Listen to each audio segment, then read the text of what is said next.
Bienvenidos, os agradezco estar aquí con nosotros. Sé que el tiempo es lo más valioso que tenemos, lo digo siempre, y que nos dediquéis, tanto los ponentes como las personas que están aquí, como los que luego verán el vídeo desde sus casas, un poquito de tiempo, de verdad que es algo que hay que valorar.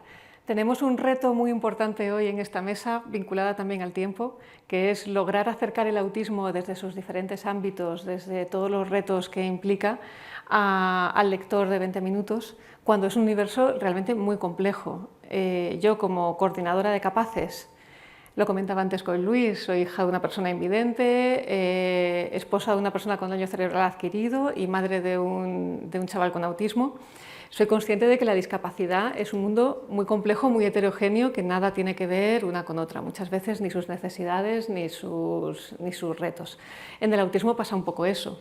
El autismo también es muy complejo, muy difícil de asir, muy distinto. Yo diría que hay tantos autismos como personas con autismo realmente, porque hay una cosa que a mí me parece muy importante, que es que estamos hablando siempre de individuos, o sea, que las etiquetas nunca deben tapar que detrás hay personas con su nombre, pues Alex, Jaime, mi hijo, o Lucía o Violeta. Entonces, el reto es gordo, el reto es importante, pero estoy segura de que conseguiremos acercárselo a nuestros lectores.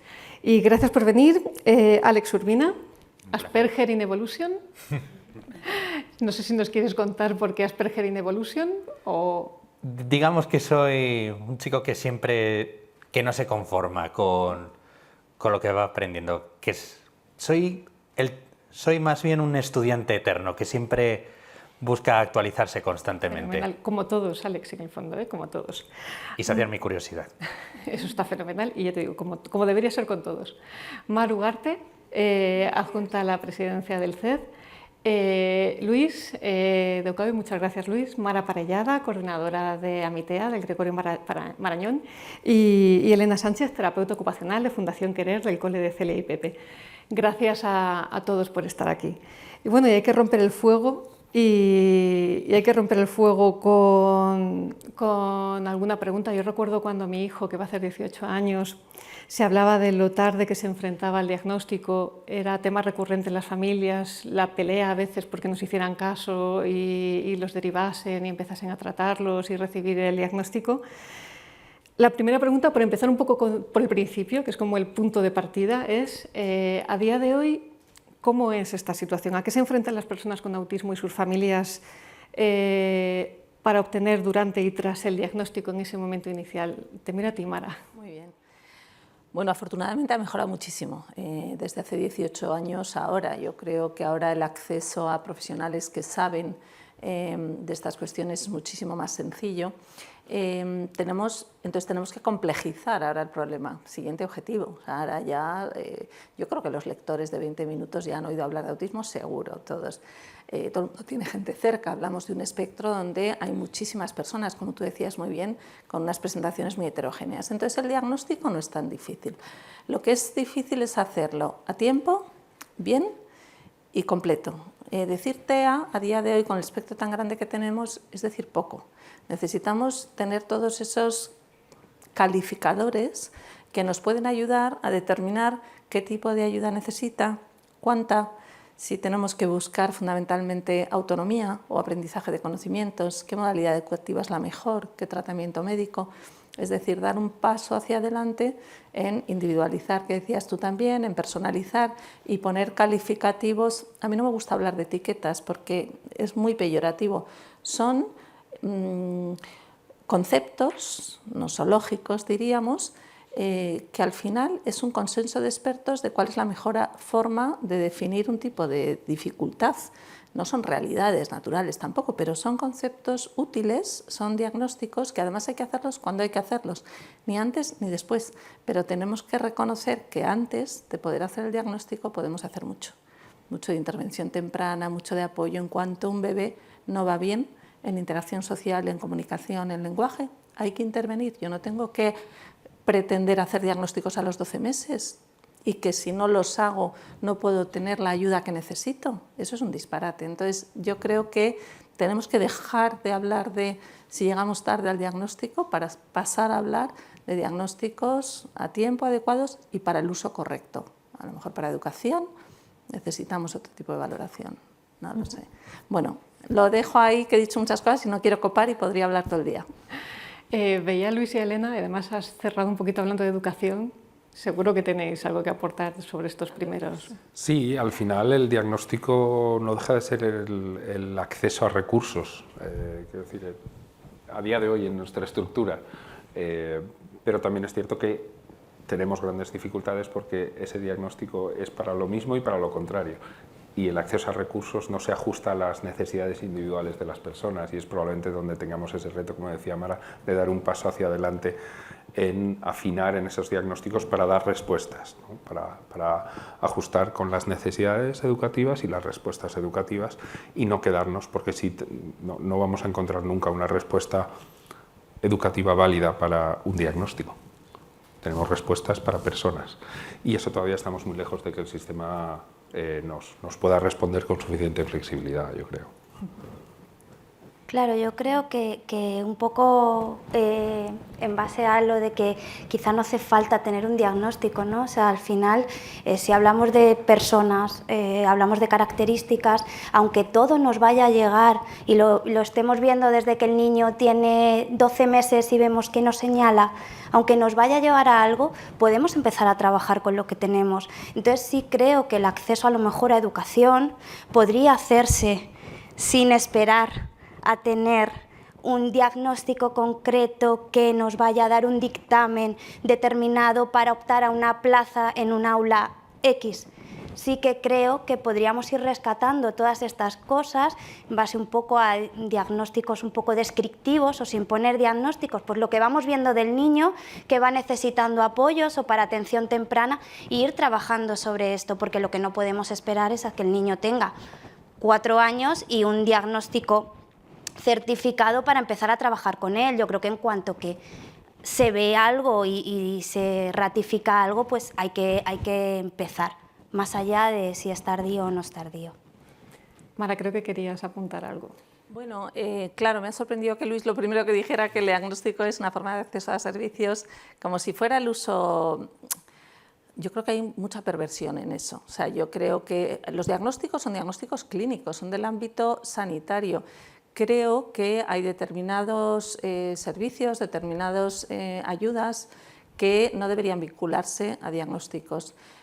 Otra cosa es que en la descripción de las personas aparezca el diagnóstico como un elemento más, pero creo que debería vincularse mucho más al nivel de ayudas necesaria. Esto lo estamos viendo todos los días en educación. El mismo diagnóstico puede hacer que un niño necesite un aula TEA y otro diagnóstico lo que necesita es que este niño esté en el aula ordinaria todo el día, pero necesita el 100% de apoyo en el patio. Entonces, si tú vinculas directamente a un diagnóstico, no vas a obtener la ayuda que necesitas, es nivel de ayudas necesarias, ¿no? Para cada uno. ¿Qué pasa? Que si este niño no necesita 20 horas de apoyo individualizado, entonces al cole no se le pueden dar los apoyos necesarios para que tenga integrador social. Entonces hay mucho de perversión. Es verdad que en otros lugares, pues en Estados Unidos se utiliza mucho para provisión de servicios, sobre todo en sistemas donde hay una sanidad más privada, como si dijéramos. Pero yo creo que aquí podríamos evitar hacer una utilización tan extensa de los diagnósticos fuera del ámbito clínico para tomar decisiones de otro tipo. Clarísimo, me queda. Y ya que estamos hablando de precisamente profesionales sanitarios, ¿hay conocimiento suficiente, generalizado, en el ámbito de la salud, de lo que es el autismo, de cómo ayudarles, de cómo intervenir con las personas, niños o adultos con autismo? Bueno, yo no quiero copar, pero no. O sea, la respuesta rápida es no, necesitamos mucho más. A lo mejor que digan los demás y luego yo digo mi perspectiva al respecto. Mar, por ejemplo. Yo creo que no, por supuesto que no. No. Realmente es que vamos a los inicios, lo hablábamos antes en la jornada, que todo parte de una educación y la educación cuesta mucho tiempo. Al final llevamos muy pocos años realmente en que está emergiendo y se está dando a conocer dentro del ámbito de la discapacidad. Bueno, y concretamente hoy hablamos de autismo, ¿no? Somos muy jóvenes, o sea, a la hora de mostrar a la sociedad, y no solo a la sociedad, y la sociedad implica que los mismos profesionales estén preparados en todos los ámbitos. Realmente estamos en un inicio en el que, como creo que además la educación es gota fina, pero que tiene que ser permanente. No, yo creo que no, que ahora mismo yo estoy con Mara que no, que todavía no estamos preparados. Alex, no sé tú qué opinas sobre si de verdad en la sanidad, en la educación, los profesionales que trabajan allí, no los especializados en autismo, sino los demás, ¿tienen conocimiento suficiente sobre lo que es? Creo que necesitan actualizarse constantemente, porque de todo lo que se sabe, en un determinado momento te das cuenta de que al final no sabes nada. Necesitas estar aprendiendo continuamente. No te vale de base. Algunas partes sí, pero el resto mejor coger lo que sea útil para cada uno. Si me permites, Sí, en ese sentido sí quiero señalar que tampoco creo que estemos como hace 20 años. No. Creo que hay muchísima gente que ahora sabe bastante, cada vez se hacen, ¿no?, más cursos de formación, no solo para profesionales que en su ámbito de actuación van a estar todo el tiempo con personas con autismo, sino médicos generales, médicos de otras especialidades, y te sorprende muchas veces cuando nosotros que trabajamos en un ámbito hospitalario y trabajamos con todas las especialidades, como hay ya muchos especialistas que saben de qué les habla, porque mucha gente tiene a alguien cercano, entonces en cuanto hay la oportunidad de formarse, en cuanto se habla del tema, rápidamente la gente ve la necesidad de formarse y se forma. Entonces yo creo que estamos en un camino sin retorno de incremento de profesionalización. En educación, que igual no es mi ámbito para hablar, pero lo que hemos testificado es un aumento brutal de aulas, lo que está fenomenal, pero no ha dado tiempo a que se forme la gente. No, los profesionales que atienden las aulas pues son absolutamente heterogéneos, o sea, eso, bueno, queda un recorrido larguísimo. Pues no sé si hay que empezar antes abriendo o formando o a la vez, pero es la situación en la que estamos, ¿no? ¿Los profesionales de la educación presentes? Totalmente. La realidad es que el incremento en recursos y servicios es espectacular e incomparable con cualquier otra discapacidad, y eso es algo positivo, pero no correlaciona efectivamente con la capacitación. Probablemente el hecho de que no tengamos ninguna fórmula estandarizada de capacitación lo dificulta especialmente. Es decir, no existen fórmulas mágicas para esto. Por supuesto. Ni en ningún lado. Claro, pero si tuviésemos a lo mejor un rango de capacitación estandarizada, homogenizado, que pudiéramos, porque gran parte de este incremento de recursos es en la educación pública, que desde el momento que la persona obtiene una plaza está habilitada independientemente de su capacitación real. Entonces ahí tenemos un sesgo.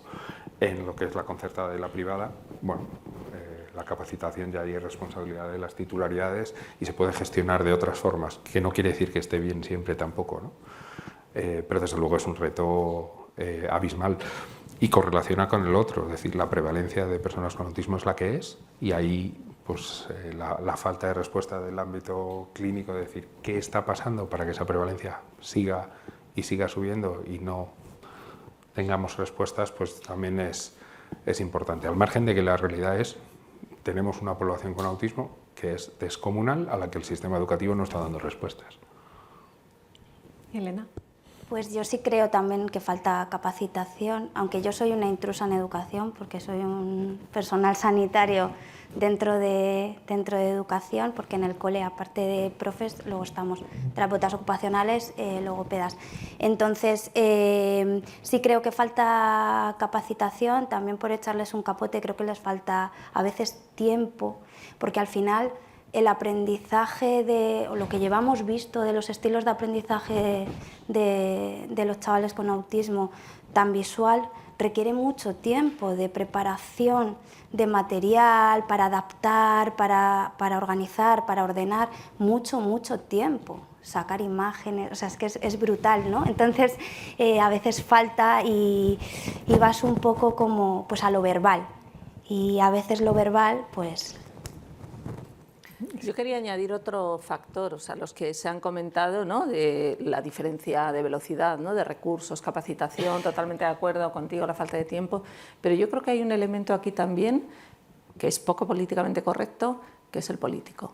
La educación está absolutamente politizada y perdemos o pierden, me parece, demasiado tiempo en hacer planes y leyes educativas como si estuviéramos siempre empezando, ¿no?, en lugar de en desarrollarla. Entonces yo creo que falta profesionalización y tecnificación de bueno, pues de los planes de actuación. Ya sabemos muchísimo de autismo, no tenemos que perder todo el tiempo en hacer todo el rato planes, sino en realmente ver esos estilos educativos para cada individuo, cómo los evaluamos y cómo damos la respuesta, en el ámbito educativo que sea.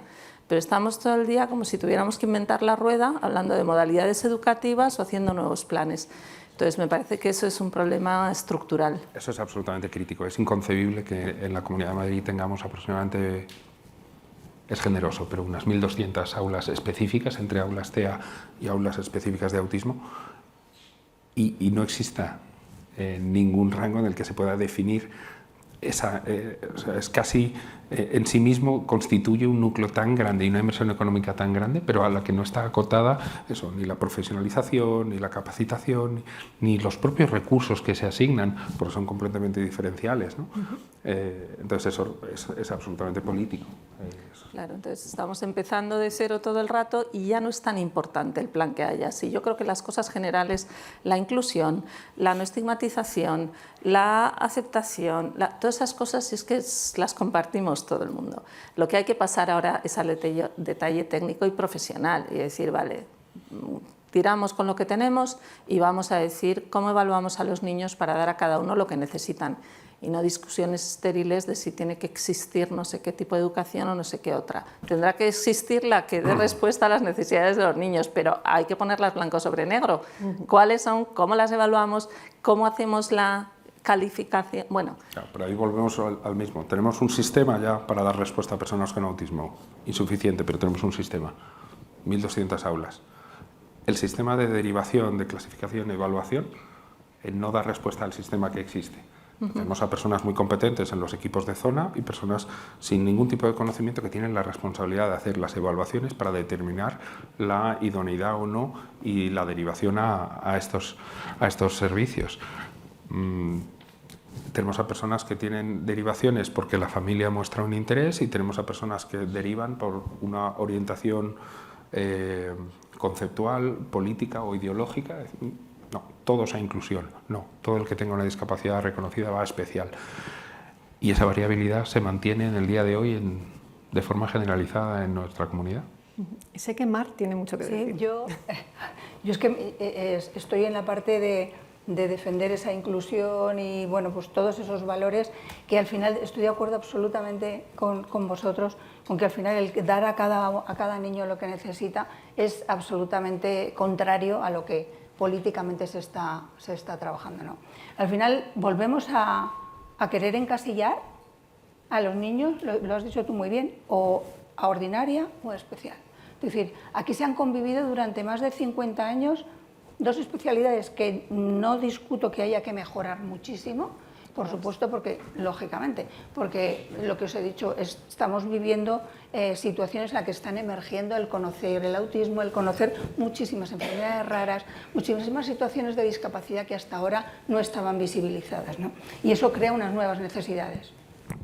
Esas nuevas necesidades, de la manera más perfecta o más imperfecta, han convivido en dos modelos educativos, que es lo que hablabais antes. Entonces, lo que es triste es que aquí lo tengo, porque lo he traído, el último informe de Naciones Unidas, en el que yo me sigo acordando todavía, porque creo que hay que acordarse con nombres y apellidos de familias y de niños, ¿no? Y niñas que tienen discapacidad y que no piensan en ellos. Entonces, ese informe es tan taxativo y tan fuerte como decir que Naciones Unidas no reconoce a la educación especial segregadora, a la de que califica de manera con un adjetivo de segregadora, ni incluso ni a las aulas integradoras en los colegios ordinarios.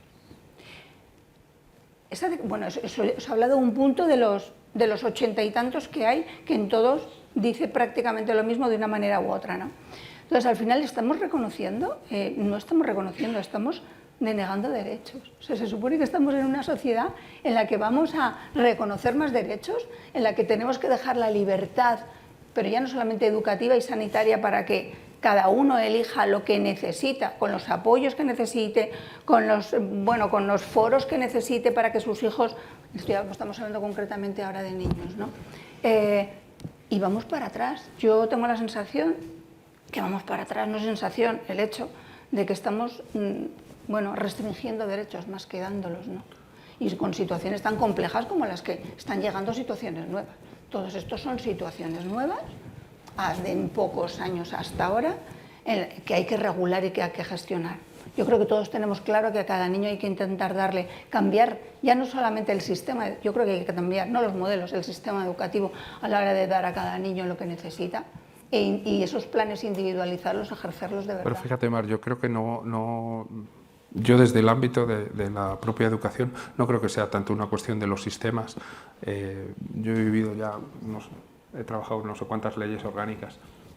Es indiferente. Todas, sí, solo con lo que ponen en el preámbulo, me dejan suficiente margen y flexibilidad para hacer lo que tengo que hacer. Pero lo tengo que hacer siempre desde la innovación y los proyectos excepcionales. No me dejan hacerlo de una forma estructural, es decir, esa adaptación a las respuestas individuales y a estas son tus necesidades educativas, esta es tu respuesta educativa. Y la realidad es la de Alex. Alex ha sido alumno mío y a día de hoy es un señor con su máster en Humanidades que después de pasar por todas las posibilidades del sistema educativo, pues ha acabado sus estudios superiores, ¿no? Pero ha sido a pesar del sistema, ha sido por sus esfuerzos, por los esfuerzos de la familia y por los esfuerzos de las personas que hemos ido acompañándote, ¿no, Alex? También implica el mío propio. Claro. No, es el primero, porque tú eres un superviviente del sistema, o sea, eso es así. Claro, yo creo. Donde no podía encontrarlo por unos lados, me tocaba buscarlo por mí mismo. De hecho, en los datos que han salido recientemente, hace poquitos meses, del Ministerio de Educación, si miras las personas con discapacidad en general o con autismo, según los ciclos van siendo superiores, van descolgándose. O sea, es una relación directa, o sea, a más, menos. Que sí, que eres un superviviente, doy fe. También yo creo que a lo mejor hay que cambiar un poco la perspectiva de la educación solo para maestros y un poco el tándem y la pareja educativa que funciona, que a nosotros nos funciona, que es un clínico y un maestro. Pues a lo mejor también hay que pensar en la educación como un lugar, no solo la educación especial o un aula TEA en el que metas a un profesional determinado, sino para todo tipo de dificultad, pues empezar a pensar en la educación como un espacio donde se dé cabida también al modelo clínico. Claro, pero fíjate que yo creo que volvemos a lo mismo, porque los centros médico-pedagógicos era lo que se hacía a finales del siglo XIX para atender a estas personas. Entonces, es que parece que tenemos que estar innovando todo el rato, en lugar de pasar por experiencias, coger lo que vale y dejar lo que no vale. Claro, pero ahora mismo los CED, por ejemplo, los CED funcionan solo con muy pocas plazas para unas determinadas, pero abrirlo más para todo. Totalmente de acuerdo, pero por eso creo que la política está por en medio, porque en un determinado momento, no, la educación y la sanidad separados. En lugar de, este niño es indisoluble sus necesidades clínicas y educativas. Entonces llega a un centro médico-pedagógico, el ser biopsicosocial, ¿no? En todos los ámbitos. Creo que los anglosajones, que son súper pragmáticos para esto, lo resolvieron hace mucho tiempo con el plan individualizado. En su plan individualizado tienen todo el itinerario educativo, el sanitario y el social. Y se coordinan los tres estamentos. Y además la provisión de recursos es a la persona, no al servicio ni al centro. De tal forma que esta persona tiene necesidad de apoyo uno a uno para estas tareas. Esta persona tiene necesidad de tanta intervención en comunicación y lenguaje porque es mínimamente verbal y usa comunicación aumentativa. Así que donde va, esta persona tiene todos estos recursos y no es un centro porque tiene una ratio de 10 o de 4 que tiene este recurso, porque dentro de esos 10, como decíamos antes, puede haber personas que tengan unas necesidades u otras y que con 4 no dé ninguna respuesta o esté absolutamente sobredimensionada la dotación que tengo. Al final parece, escuchando, es que esto es orfebrería fina. Realmente lo que necesitamos es... pero la realidad de los servicios no tiene aspecto poliédrico que queréis señalar aquí, ni estas necesidades multidimensionales. La realidad de los servicios es que están cada uno adscritos a una dirección, a una consejería, a una lo que sea, cada uno con sus propios recursos, sus propios dineros, con lo cual de lo más difícil que hay es que no deberíamos coordinarnos, sino trabajar juntos, porque al niño muchas veces no le puedes dividir, a muchos niños sí, sus necesidades sanitarias hasta que llegan a la vida adulta son mínimas, pero a estos niños no. Entonces, el que tengamos sistemas desintegrados y realidades de personas que tienen necesidades altas en todos es, bueno, pues hay un gap brutal, ¿no? Yo quería hacer también énfasis en que en sanidad estamos igual, o sea que los modelos que funcionan en algunos sitios de acompañamiento a personas con TEA o determinadas actividades o determinadas acciones que disminuyen las barreras asistenciales o de acceso, pues cuesta muchísimo. Se hacen en un sitio y cuesta muchísimo exportarlos del resto. En lugar de tener unos planes, vale, ¿esto funciona? Bueno, pues se extiende. No, estamos absolutamente atomizados en los responsables de cada cosa. Y creo que mucho tiene que ver con eso, esa falta de profesionalidad, que tenemos planes pues, a corto plazo, a 2 años, porque cuando llega alguien nuevo, hasta que se entera, hace un pequeño plan y ya se está yendo. Entonces, es un problemón y estoy contigo en que hay que ir avanzando y avanzamos, eso también estoy de acuerdo, pero a pesar de, aunque tengamos cosas tan contundentes como estas que son demenciales, y dices, pues cualquier día sacarán una ley para prohibir la discapacidad, bendita sea, pues fenomenal, sí. Pues nada, la anulamos por decreto ley y ya está, ¿no? Entonces, es que es un disparate, o sea, es que no hay gente, es dar la voz en el mal sentido a las personas con necesidades, solo a personas, por ejemplo, que pueden hablar y comunicarlas, personas de alto funcionamiento, y las necesidades de las personas que no pueden comunicar su perspectiva, como te descuides, no se atienden. Y en eso ahora hay unas discusiones brutales en todos los foros, sobre todo en Europa. Está genial la participación de los pacientes. Vamos, es que a nosotros nos montaron el servicio casi si quieres, o sea, fue el empeño de los... Pero eso es una cosa, y otra cosa es que no sean representativos de toda la realidad.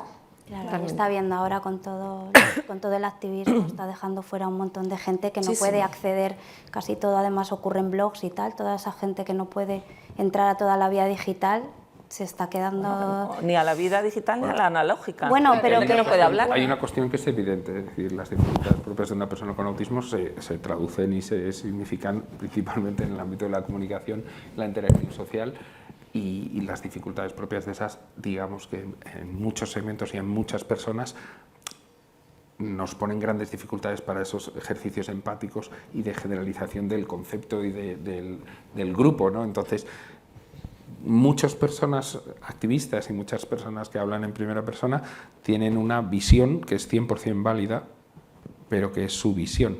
Algunas personas, como Alex, sí que han tenido un trabajo personal, como él dice, de entender, y lo expresan, y tú lo has dicho muchas veces, yo lo veo así, yo lo vivo así. Yo a Alex nunca le he escuchado hablar, y esto es el autismo. Y sin embargo eso también se escucha, ¿no? Que es una dificultad que es compleja. Bueno, es que ahora mismo es bastante preocupante, porque es lo que está detrás de determinadas, por ejemplo, normativas, ¿no?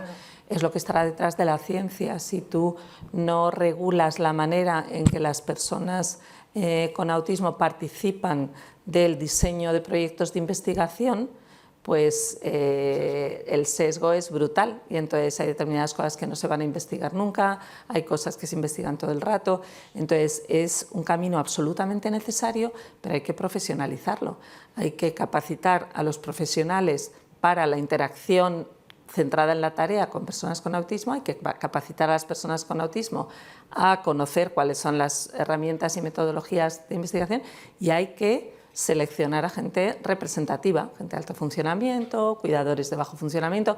Esto pasa en autismo, pero pasa en Down, pasa en Alzheimer. Si tú solo escuchas a la persona en primeros estadios de enfermedad y no a las personas que tienen mermada su autonomía, su economía y todo, porque están todo el día cuidando a una persona con altas necesidades, te llevas la mitad de la historia, o menos. Totalmente, sí. Al final, nosotros en Capaces en 20 minutos intentamos siempre poner mucho foco en la discapacidad intelectual y además en las personas que tienen esa discapacidad intelectual, y aún así nos encontramos con la dificultad de, claro, cómo llegas a sus necesidades cuando ellos no las pueden expresar, pero es importante hacerlo.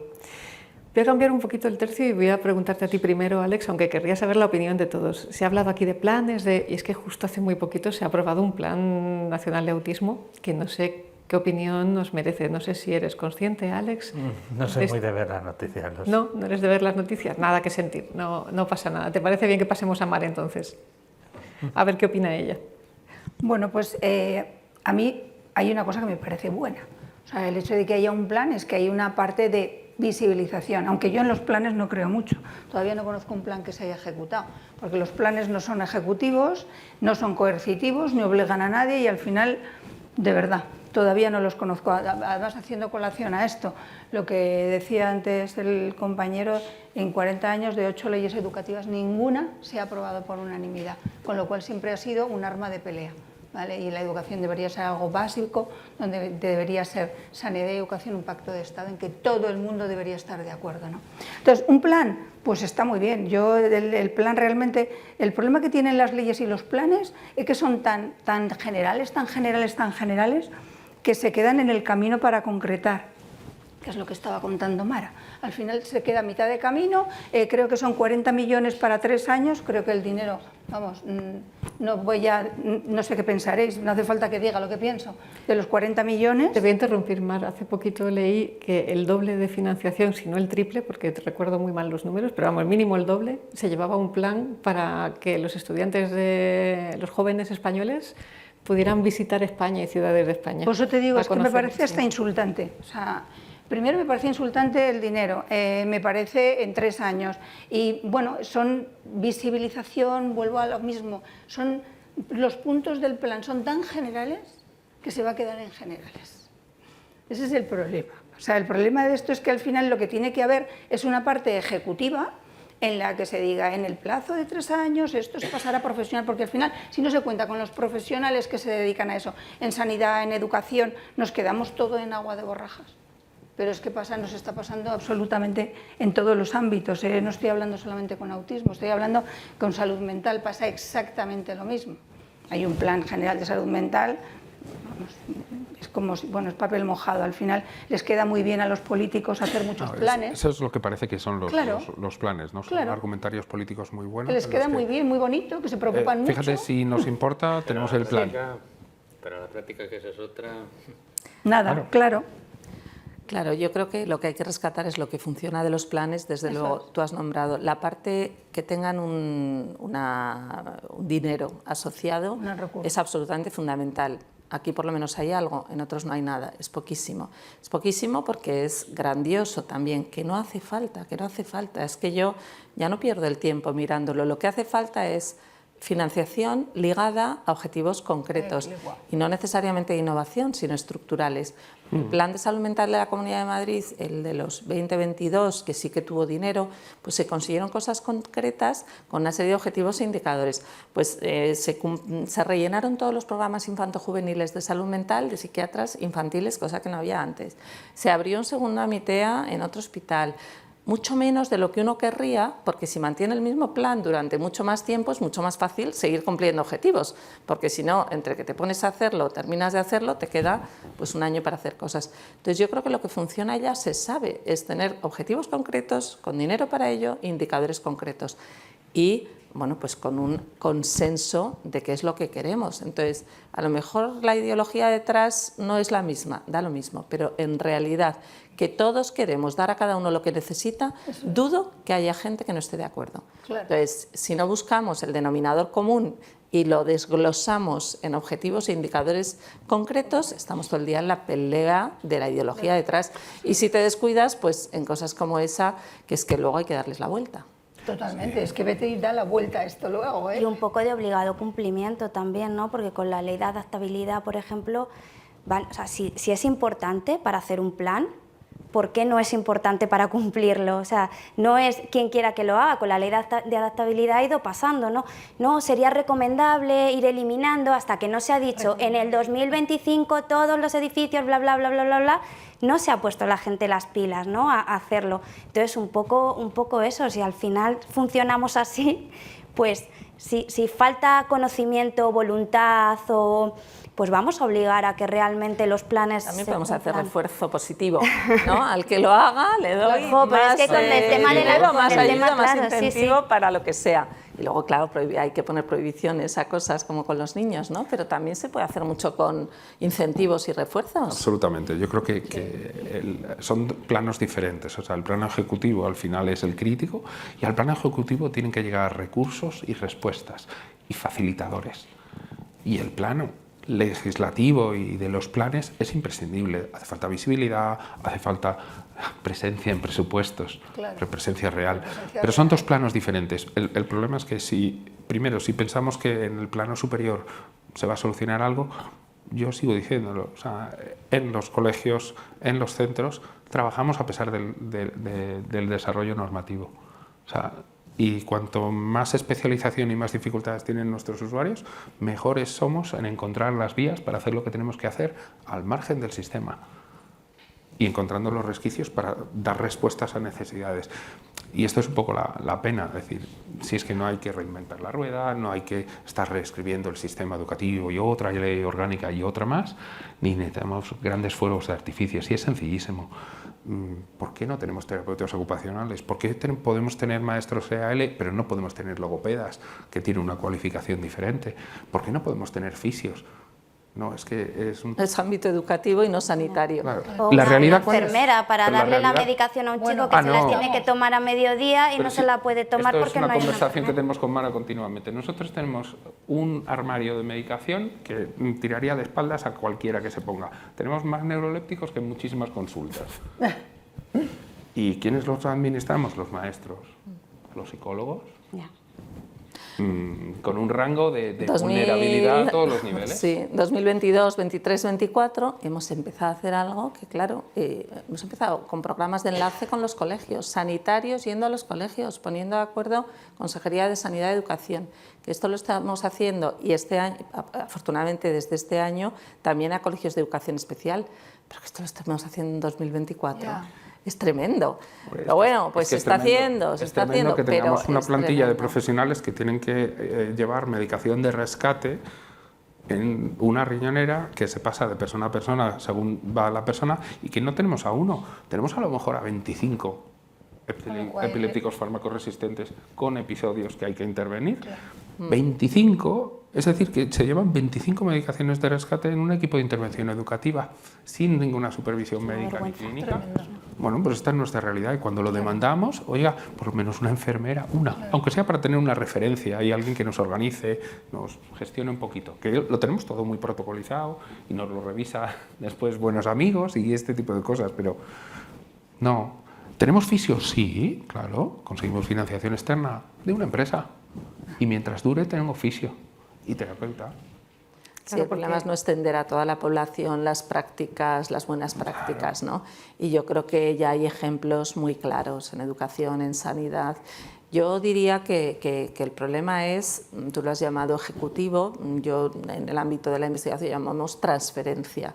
O sea, menos dinero en ver cuáles, qué necesitan estas personas para mejorar, para avanzar, para alcanzar su máximo potencial y más puesto en que se haga.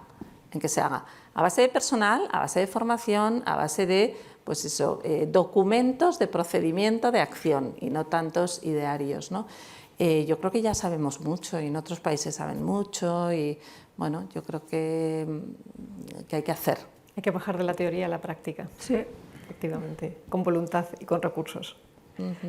Alex, a ver si con esta te animas a romper fuego, que también va para todos. Hemos hablado de educación y seguiremos hablando seguro, esperemos que nos dé tiempo, pero quería preguntar por lo que hay después, o sea, porque claro, los chavales con autismo no se quedan, tú no eres un niño, no se quedan siendo niños. ¿Cuáles son los retos que hay, qué necesidades hay en el paso a la vida adulta? ¿Qué te has encontrado tú en primera persona? Pues un poco cómo funcionan las reglas del juego.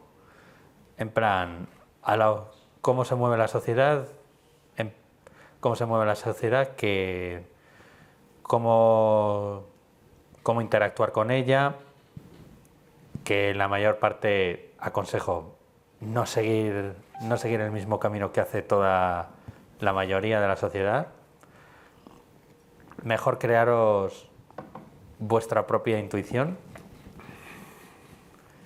¿Y los retos a la hora? ¿Tú crees que existen retos a la hora de vivir independiente, encontrar trabajo mayores que el resto de la población? Sí, porque para esto, a ver, vamos a ser honestos. A la hora de vivir independiente tienes que tener en cuenta que vas a estar tú al mando de tu vida. No puedes relevársela a nadie. Bueno, a personas que puedas confiar y que te puedan aportar para ello, entonces sí. Pero la mayoría, cuidado. Que eso es como darle tu dinero a un asesor financiero y que te pongan un aprieto de mucho cuidado. ¿Y el trabajo? ¿Tú trabajas? Sí.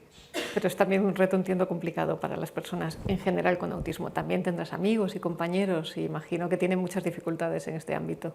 Sí, bueno, en el caso del trabajo, mejor ser profesionales, intentar buscar rutinas, métodos para hacerlo efectivo, para ser eficiente y conseguir el mayor resultado posible. Sí, pero, perdona, Alex, ¿tú qué titulación tienes? Humanidades. Tienes un máster en Humanidades. Sí. Vale. ¿Cuál ha sido tu primer empleo remunerado? Pues, a ver, supongo que el de becario de Biblioteca de la Uni no cuenta, ¿no? No cuenta. Siguiente. Barrendero en Fomento Construcciones y Contratas. Ahora os digo una cosa. Mi hija quiere estudiar humanidades. Lo mismo me la encuentro mañana ahí también, ¿eh? Pues bienvenida sea. Pero sí. Ahora, eso sí, preferiría que fuese una humanidades pura. Es decir, sin ideología, sin metiendo el dedo de por medio. Que tú te lo has encontrado cuando la estudias. Esto ha sido un temazo en su educación superior, Sí, ¿no, Demasiada Alex? influencia ultraizquierdista. vaya. Bueno, a veces pasa. Y también en algunos casos ultraderecha. Bueno, no veo ninguna diferencia. Para mí comparten el mismo origen. ¿Para qué vamos a engañar?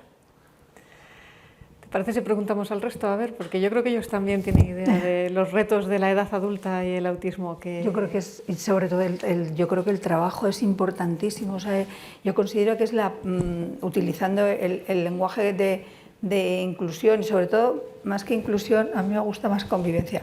Pero realmente el trabajo es la manera más amplia y más transversal de que una persona sea autónoma, sea feliz, se estabilice, se socialice, se sociabilice. O sea, es decir, al final, y ahí tenemos los datos que tenemos del trasvase de educación a empleo, tenemos un break tremendo, o sea, tenemos una ruptura que es dificilísimo, se nos pierden los estudiantes. Estoy hablando de con y sin discapacidad, con toda. Creo que Y quiero otra apuntar cosa, algo, Alex. otra cosa importante, sacarles de su zona de confort continuamente. Que no se queden en el mismo sitio, no. Que hagan que aprendan a interactuar con lo desconocido, con lo que les asusta. A lanzarse al vacío. Sí, Eso también vale para todos, ¿eh? Sí. pero ninguno mueve el cuajo por ello. Bueno, tú sí, lo sé que sí. Tú lo has hecho. Bueno, pues eso, comentar que creo que es otro reto importante para el colectivo, lo que es llegar a la etapa adulta y laboral, especialmente porque es la manera de verdad de conseguir ya no solamente la recuperación y la rehabilitación o la estabilización médica, para que nos entendamos, sino social, laboral, familiar, realmente, y es el empleo. Entonces, el tema del empleo, hoy por hoy, pues como sabéis, también estamos en la empresa ordinaria y el empleo protegido, que realmente sí que hay bueno, yo por lo menos porque lo vivo de cerca, sí que hay trasvase del empleo protegido al ordinario, pero vuelo a lo que he dicho antes, a la educación. Todavía tenemos, y ahora ya no a nivel educativo, sino empresarial, muchos empresarios en este país, en empresas ordinarias, que tienen mucho estigma a la hora de contratar a personas con discapacidad. Entonces, bueno, volvemos, de verdad que tenemos un trabajo, los que trabajamos en todo este colectivo, de educación a la sociedad? Yo creo que reconociendo, y un poco lo que decía Mara, que sí es cierto que hemos hecho muchísimo camino y hay avances muy significativos y objetivos en el volumen, en la calidad de los servicios, en el conocimiento. Si tenemos muchas necesidades y muchas situaciones en educación que no han sido atendidas, la etapa adulta, solo la etapa adulta sin entrar en empleo es de susto. Sí. O sea, no es que haya una infradotación de recursos, es que no existen. Es que ese salto de la etapa educativa a la vida adulta generalmente no es un salto, es una caída en un abismo en el que la gente se va a su casa. Y después aparecen otros problemas, y después aparece la institucionalización y aparecen otras situaciones muy, muy feas, ¿no? Porque simplemente no hay respuesta, porque no hay ninguna coherencia.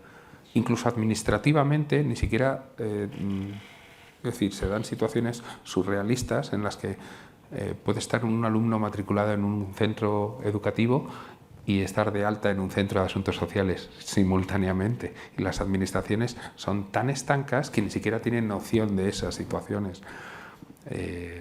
La situación es absolutamente dramática en el contexto de adultos y el tema del empleo, nuestra experiencia es que prácticamente el 100% del empleo de las personas con autismo correlaciona con una sensibilización del entorno próximo a ese empleo, es decir, que el empresario tiene un hijo con autismo, que el empresario tiene un hermano con autismo, que su primo tiene autismo o que alguien tiene algo que ver, o es una entidad con autismo que está contratando a personas con autismo.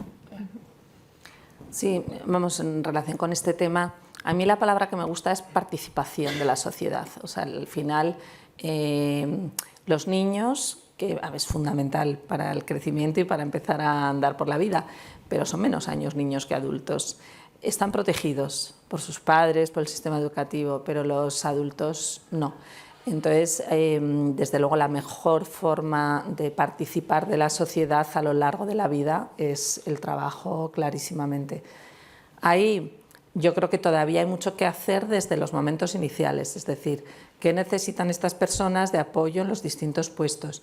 Y de nuevo, flexibilización e individualización. Te encuentras gente con altísimas capacidades en puestos determinados con un rendimiento laboral brutal, mucho mejor que sus compañeros, pero si no les adaptas los sistemas de evaluación de competencias para que puedan ascender en el escalafón, en los salarios y demás, estás haciendo algo tremendamente injusto. Entonces yo creo que ahí hay todavía muchísimas cosas que hacer de, pues eso, adaptación de evaluaciones, de conocimiento, de poner en valor los valores de la persona con autismo, no solamente para inclusión de personas con discapacidad, es que hay verdaderos valores que dan un enriquecimiento, ya no solo por la diversidad, sino por competencias concretas a muchos entornos laborales, ¿no? Y ahí me parece que falta muchísimo recorrido.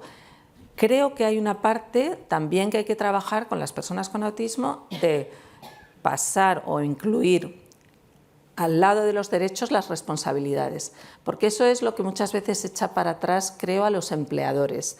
El que hay determinadas personas con autismo con muchas capacidades que empiezan a exigir muchas adaptaciones, que es ese activismo no adecuado que está detrás de estas cosas. Y esto lo tenemos que enfrentar desde el principio para que no nos venga después con problemas. Entonces, muy bien, tú tienes determinadas adaptaciones, pero tienes que aceptar determinadas condiciones. Pues tú tienes derecho a subir sueldo, tienes derecho a cambiar de trabajo, a ascender en todo, pero quizás a lo mejor ser jefe de equipo, no. O quizás a lo mejor ser psiquiatra, no, porque es que yo me he encontrado gente que te pide adaptaciones porque lo quiero todo. Y eso echa para atrás a gente razonable del otro lado. Hay que decir, mira, no, donde pueden además quedar bien y hacer las cosas bien y ser competentes, pues ahí sí. Y cuando no, pues uno tiene que saber, igual que yo no puedo ser pues jugadora de fútbol, seguramente, ¿no? Entonces, yo creo que va todo de la mano, de sofisticar un poquito el mensaje y que no sea, bueno, pues caritativo, sino, oye, no, que es que la diversidad es absolutamente, es buenísima, pero de capacidades también. Es que lo que transmiten en valores, ¿cuántos no hemos oído, no? En los colegios, es que este niño esté en el cole le viene muy bien a él, pero anda que a sus compañeros, pero eso en la empresa pasa igual.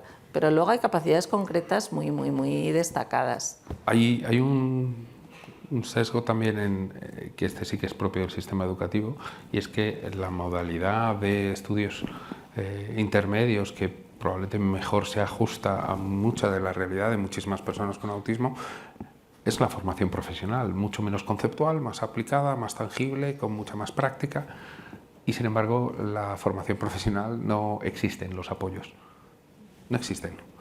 Y cuando se habla con la Dirección General de FP y se le pregunta por el volumen de personas con autismo, dicen, no lo sé, dime tú cuántas tienes. Y yo, es su Dirección General. Yo sé todos los problemas que me llegan a mí, pero es su dirección, usted debería saber quién tiene dentro.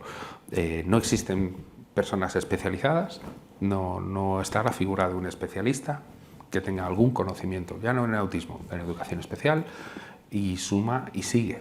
El siguiente evidente es que en la formación profesional, las FCT, la formación en centro de trabajo, es el hito fundamental, ¿no? Y el valor añadido que tiene esa etapa educativa. Claro, los especialistas que se encargan de las prácticas formativas tienen todavía menos conocimiento, con lo cual nosotros como entidad específica hemos recibido a personas de prácticas de FCTs de no sé cuántos institutos de Madrid porque no sabían qué hacer ni dónde llevar a estos alumnos. Y lo cierto es que se les limita en sus prácticas, porque a lo mejor podrían estar en otras entidades y otros centros poniendo en juego unas capacidades mucho más complejas a las que nosotros no tenemos ese rango de actividad como para ajustarnos, pero sin embargo tenemos un contexto social que encaja muy bien con ellos, ¿no? Yo creo que la formación profesional es un eje absolutamente fundamental de cara a la orientación al empleo. Absolutamente imprescindible. Y de hecho, es del hermanito pobre, pero es de donde más se nos caen las personas, ¿no? Y nos encontramos absolutas barbaridades perpetradas con alumnos con autismo en la formación profesional. Sí. Profesores que dicen, una persona como tú no debería estudiar aquí, una persona como tú no debería tener esta titulación. Personas con autismo que deciden que van a repetir un curso de formación profesional para no verle la cara a un profesor.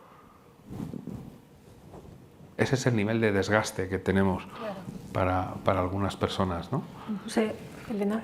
No sé. Yo respecto al empleo sí creo que hemos avanzado muchísimo desde las largas cadenas ocupacionales en las que cada uno iba poniendo uno la toalla, el otro el vasito, el otro no sé qué y funcionaban como robots. Sí creo que en lo laboral hemos avanzado, el empleo con apoyo sigue siendo un reto. Es verdad que los centros especiales de empleo están bastante instaurados, pero el empleo con apoyo sigue siendo un reto.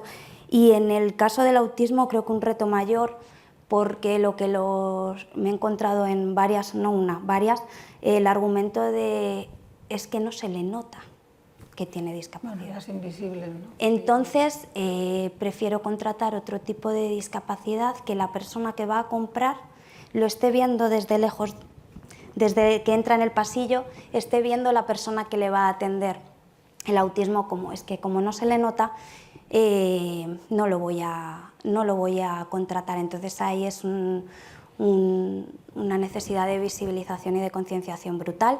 Y luego aparte también creo que hay un problema con la partida a las empresas para el contrato de personas con discapacidad que no está diferenciada. Entonces cada empresa lo puede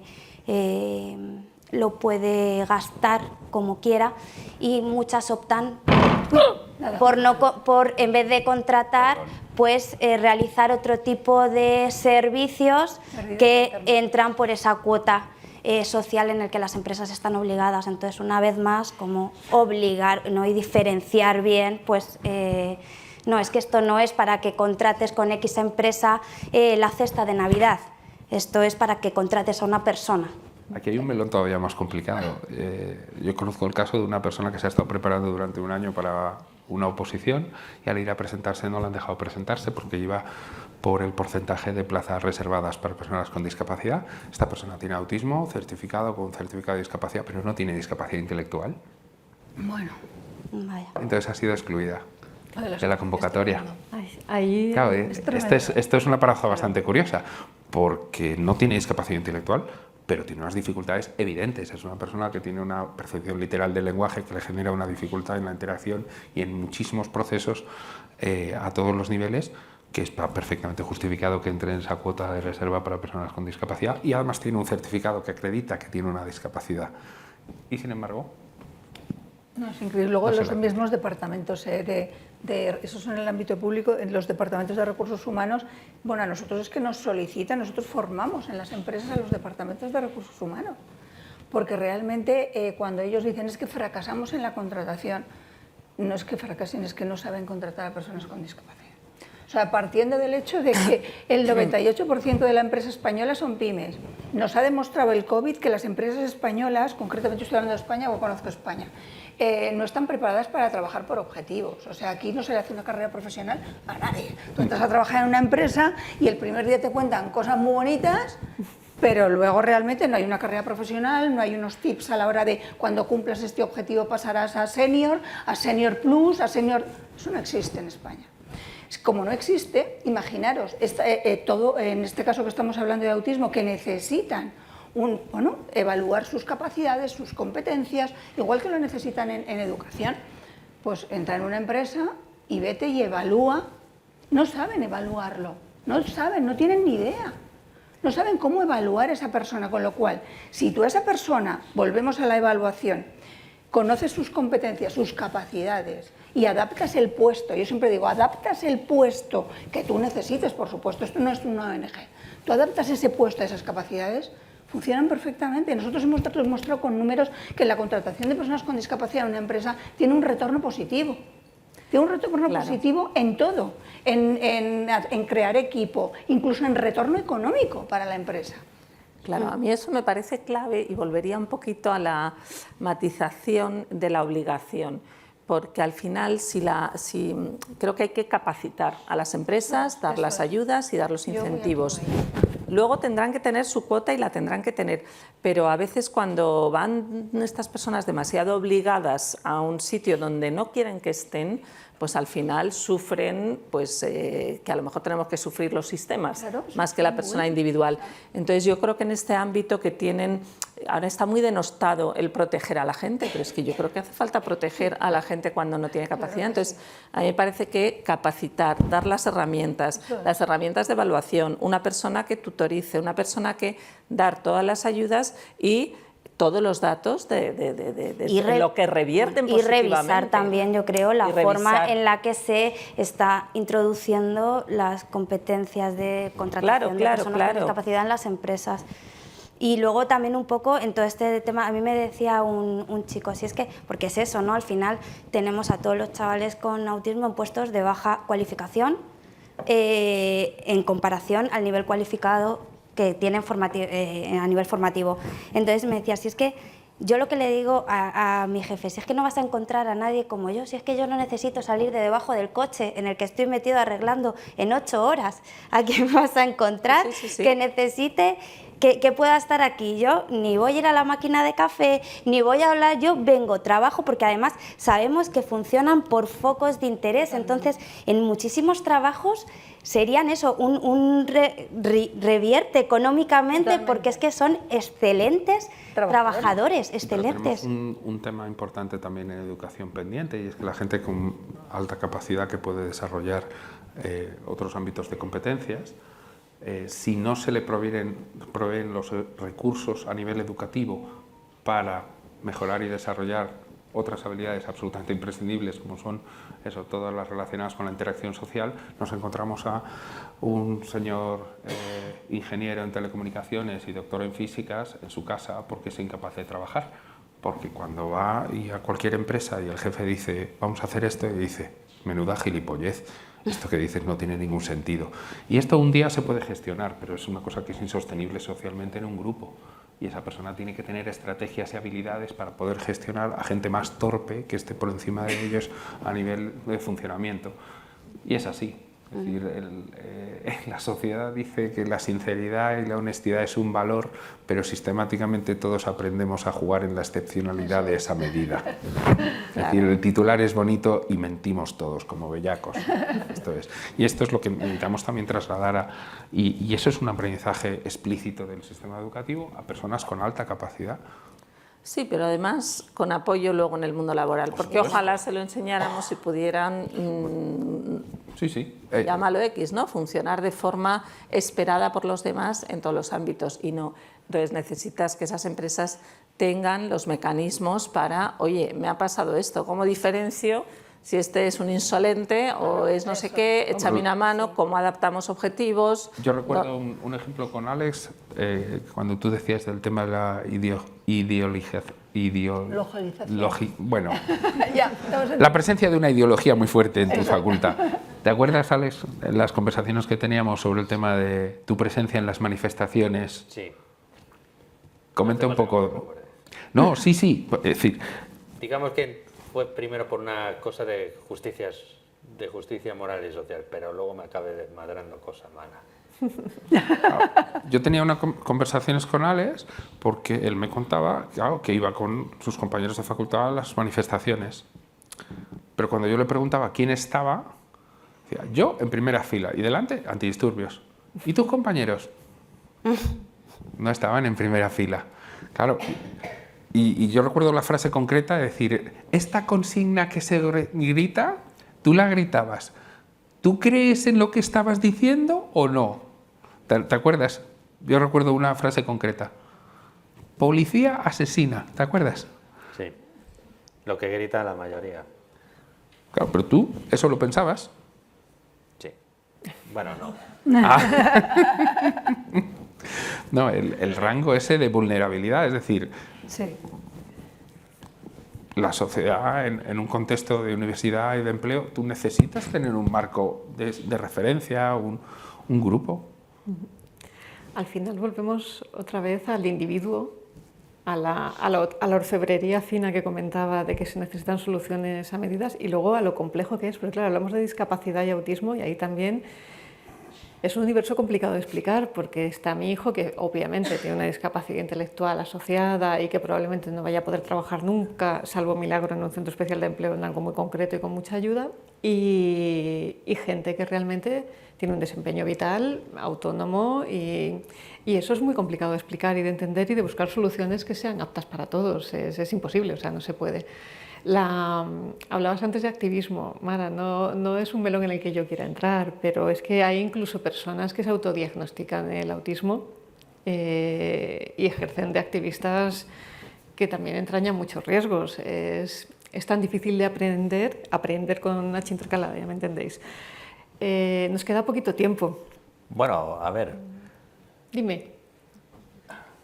A ver, quizá no debería. Quizá es un poco algo de activismo, bueno, voluntario sí que hago algunos fines de semana, por ejemplo, pero no político. El activismo es bueno, ¿eh? Yo siempre digo que hay que ser gente con causa, hay que tener en la vida causas. Es un poco de... Bueno, en los sábados algunas veces voy con un grupo de práctica de Qigong ¿De práctica de? De Qigong. No sé qué es. Qigong Tai Chi, vale, va por ahí. Vale. llamado Falun Dafa, para mostrarlo a los que van pasando por Callao, lo bueno de esa práctica y también para recoger firmas, en plan pidiendo el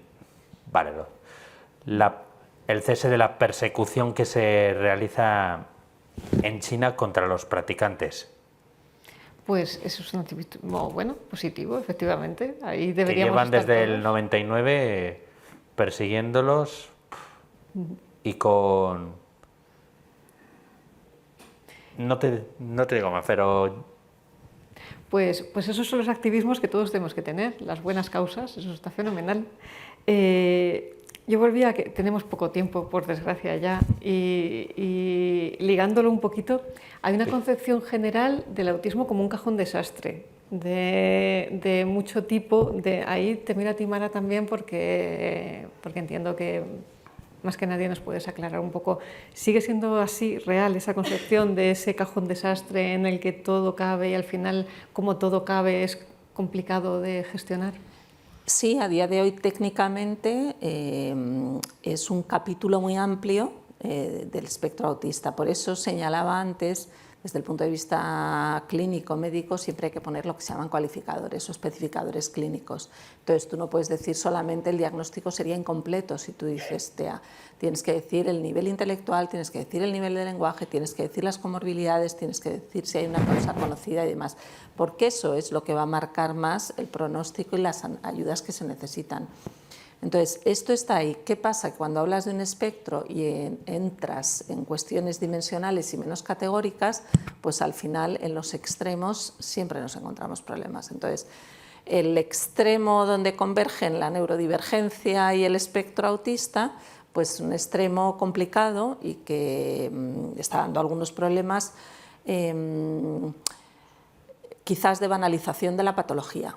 Entonces, esto que decías tú, ¿no? Pues el autodiagnóstico. Pues yo hago un cuestionario online, que justo es lo peor que se puede hacer con una persona con autismo, porque la introspección no es su punto fuerte, o sea, el diagnóstico es clínico, ¿no? Hago un cuestionario donde yo entiendo literalmente las preguntas y entonces digo que soy autismo. La base de cualquier diagnóstico es que haya una disfuncionalidad asociada, pero sea para decir que uno tiene un trastorno histriónico, obsesivo o lo que sea. Si no hay disfuncionalidad, es la gracia de la vida, que todos somos diferentes. Si hay disfuncionalidad es cuando hablamos de trastorno.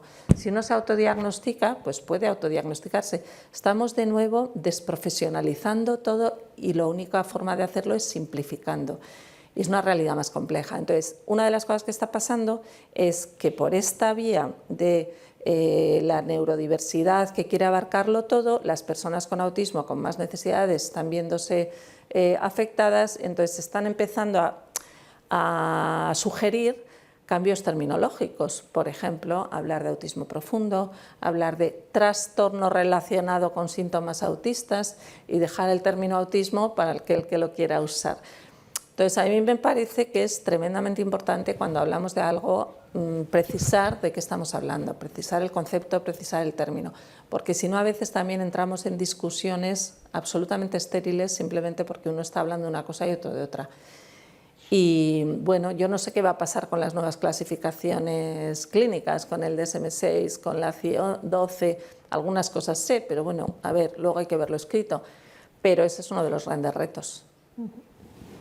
Elena, dijimos que no íbamos a hablar de la neurodivergencia y aquí la tenemos encima de la mesa. La pena es que nos queda muy poquito tiempo, tenemos que ir terminando. Para otro día. Sí. Podríamos hablar en un congreso, de hecho, anda que no hay congresos de autismo en los que se debate y en profundidad sobre cada uno de los aspectos que aquí a lo mejor han quedado apuntados. Voy a pediros para terminar, muy breve, antes de entrar, por si alguien tiene alguna pregunta, que me hagáis una ronda, empezando por ti, Elena, en el ámbito que sea. O sea, ¿qué objetivos habría que poner encima de la mesa ya para mejorar la vida de las personas con autismo y sus familias? Bueno, pues yo voy a reivindicar como el papel del terapeuta ocupacional en educación. Creo que somos muchos trabajando sobre las personas, pero pocos profesionales trabajamos también sobre los ambientes. La hiperestimulación sensorial y la hipoestimulación sensorial, todas las dificultades asociadas a los procesos sensoriales en el autismo están muy presentes en sus vidas. A muchos les causa muchísima dificultad de funcionamiento y de participación y creo que somos unos excelentes profesionales para hacer entornos sensoriales amigables y concienciar un poco sobre esta necesidad de la voz, el sonido, el tacto y todas estas cosas que para los que no tenemos excesivas dificultades a veces son solo pequeños desajustes, nos producen solo pequeños desajustes, pero para ellos pueden hacer que dejen de participar en algo en lo que podrían estar participando. Mara. Bueno, yo en la línea de lo que iba diciendo, creo que una de las cosas más necesarias es hacer documentos de acción profesionalizados y técnicos, menos leyes y menos planes y más documentos de acción técnicos, capacitación y extensión de los mismos para poder individualizar todas las ayudas, tanto sanitarias como educativas, que me parece que son absolutamente inseparables. Luis. Yo creo que en el contexto educativo a día de hoy ya tenemos estructuras que podrían estar dando una mucho mejor respuesta. Tenemos sistemas de estructurales de valoración que recogen rendimientos reales de personas, lo que no tenemos es un ajuste real a las necesidades de esas personas. En esa línea que comentaba ahora Mara, procedimentar eso no es una cosa tan compleja. Es decir, tenemos pruebas, tenemos resultados, podemos medir la capacidad, podemos medir el nivel de comunicación expresiva y receptiva. A partir de eso podemos ir ajustando un poquito mejor la respuesta educativa. Sin ninguna duda, dejar a un lado la gresca política ideológica que es muy cansada y absurda, para flexibilizar y permitir mucha más movilidad entre el sistema educativo para dar respuestas concretas a personas concretas con necesidades concretas. ¿Y la FP? Y yo, Incluida, pues, por la supuesto. verdad es que un poco siguiendo lo que están hablando ellos, y desde mi ámbito, las leyes desgraciadamente existen y tenemos que intentar, sobre todo, el que cuenten, las leyes son generales, es muy difícil la aplicación, pero hay dos temas, vuelvo a revertir en la educación, y creo que cualquier país debería tener pactos de Estado con algo que debería ser inamovible, y solamente con lo que es la educación y la sanidad. Yo creo que es inamovible y debería ser inamovible, y por supuesto contar en sus desarrollos siempre con los profesionales que competen, aparte de la falta de lo que son poner recursos económicos y profesionales. Hoy carecemos mucho de que no se cuentan con los profesionales a la hora de promulgar leyes. Ese es el problema que también tenemos. Y Alex, la carta de los Reyes Magos. A ver, yo pediría que, bueno, esto es más bien para ellos, no para los organismos. Para vosotros, para los chavales, que aprendan a buscar recursos por sí mismos, porque muchas veces los organismos no se lo van a poder dar. Me refiero a valores morales, a saber, a crecer personalmente y en todos los ámbitos, a no decaer, tener hábitos sanos y también a poder llevar una buena. La felicidad hay que trabajarse, la verdad. Sí. Hay que esforzarse en conseguirla. Nadie te la va a dar regalada. Y en Efectivamente. este ambiente, menos todavía. Si es necesario, que busquen grupos enfocados a crecer personalmente. Lo que sea que les ayude como personas. Sí. Estamos de acuerdo. No sé Pero también a nivel moral, y que les den las herramientas necesarias para ser su mejor versión de sí mismos. Otra vez que esto vale para todos, ¿eh? Para todos. No sé si Pero hay alguna pregunta. Nadie le echa ganas. Hay que hacerlo. No sé si el público tiene alguna pregunta. ¿No? Pues muchas gracias a todos, a los que nos ven en vídeo, a los que leerán esta entrevista, sobre todo a los ponentes, por su tiempo, como he dicho antes. Y gracias también a CEPSA por su patrocinio, la colaboración de la Caixa. Si no, no habríamos podido estar aquí reunidos hablando de tantos temas interesantes. Nos ha sabido a poco el tiempo, sabía que iba a pasar, pero bueno, siempre tendremos más ocasiones de seguir hablando y seguir profundizando en estos temas. Muchas gracias a todos.